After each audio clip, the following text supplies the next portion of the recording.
വെറുതെ വിട്ടിരിക്കുന്നു. 7 പ്രതികൾ, 7ാം പ്രതിയും വെറുതെ വിട്ടിരിക്കുന്നു. 6 പ്രതികൾ മാത്രമാണ് കുറ്റക്കാർ. ദിലീപിനെ വെറുതെ വിട്ടിരിക്കുന്നു.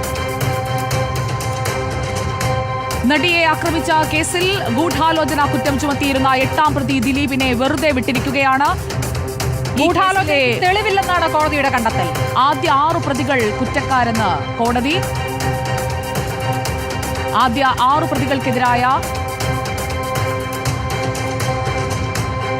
ഏറ്റവും നിരാശാജനകമായ നിമിഷത്തിലൂടെയാണ് നമ്മൾ കടന്നു പോകുന്നത്.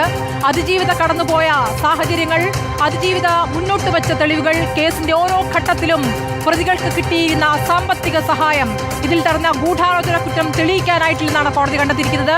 ഒരു വനിതാ ജഡ്ജിയെ വേണമെന്ന് അതിജീവിത തന്നെ ആവശ്യപ്പെട്ടത് പ്രകാരം ഒരു വനിതാ ജഡ്ജി വരുന്നു. പിന്നീട് ആ കോടതിയിൽ നടന്നത് അതിജീവിതയ്ക്ക് അനുകൂലമായ സാഹചര്യങ്ങളായിരുന്നില്ല.